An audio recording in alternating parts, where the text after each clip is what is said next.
بە تۆمەتی داڕشتنی پلانی هێرشەکەی هەفتەی ڕابردووی قەزای دەبست پۆلیسی کەرکووک 12 کەسی دەستگیر کرد. پۆلیس ئەڵێ ئەو 12 کەسی دەستگیر کراون بەشێکیان خەڵکی دووبزن و ڕێنوێنی ئەو خۆکوژانیان کردووە کە لە نێو بینای قامقامەتی قەزاکە خۆیان تەقاندوتەوە.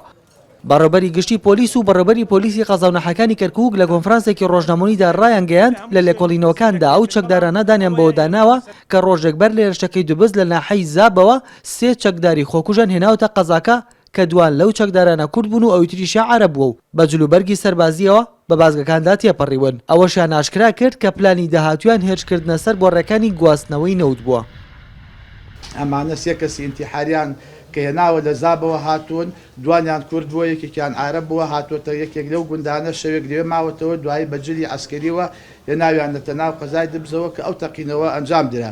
دیارە ئەمانە لە بەردەم دادوەری لێکۆڵینەوەیە احترافیان کردووە لە دوای ئەوەی کە ئەو سنوورەکە لە دەست هێزی پێشمەرگەیان بووە زیاتر تەرکیزیان کردووەتە سەر بۆ ڕێنەوتەکان و بەرنامەشیان هەبووە لە ئایندەیە کاری تری تیرۆریسی ئەنجام بدەن، بەڵام خۆشبەختانە هەمیان دەستگیر کرات. بەوتەی هەردوو بەڕێوەبەرەکەی پۆلیس بەر لە هاتنی داعش بۆ سنوورەکانی کەرکووک و 12 چەکدارە سەر بەرەخراوی قاعیدە بوون و لە ساڵی 2007ەوە لەلایەن هێزە ئەمنیەکانەوە داواکراو بوون و دەستیان لە ژمارەیەک تەقینەوەدا هەبووە. لە ساڵی 2010 دەستگیر کراون و دواتر بە کەفالەت ئازاد کراون. ئەوەشیان ئاشکرا کرد کە تەقینەوەکەی ساڵی ڕابردووی ناحەی تازە لەلایەن ئەو چەکدارانەوە ئەنجام دراوە کە بووە هۆی کوژرانی 6 وڵاتی. ئەوانە نەک بەستەنها ئەو جەریمە بەڵکو چەند جەریمەی تریشیان کردووە.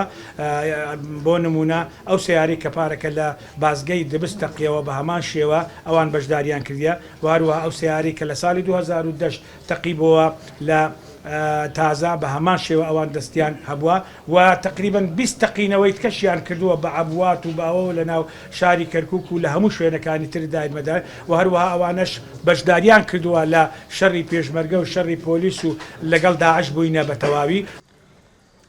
بە پێی ئامارێکی پۆلیسی کەرکووک تەنها لە ماوەی مانگی ڕابردوودا 25 چەکداری داعش چوونەتە شارەکەوە، بەڵام پۆلیس زانیاری لەسەریان هەبووە و سەرجەمیان دەستگیر کراون. گروپێکی چەکدار لە ساڵی 2007 دەستیان هەبووە لە شێواندنی باری ئەمنی شارەکە. لە ساڵی 2010 بەهۆی کردەوەیکی چەکداریەوە دەستگیرەکرێن و پاشان بە کەفالەت ئازادەکرێن. لە ساڵی 2015 جارێکی تر باری ئەمنی شارەکە ئەشێوێننەوە. پرسیاری هاوڵاتی ئەوەیە ئاخۆ دەبێت چۆن گروپێکی چەکدار کە دەستی هەیە لە شێواندنی باری ئەمنی شارەکە بە کەفالەت ئازاد بکرێن. ڕۆکان جاڤێنارتی، کەرکووک.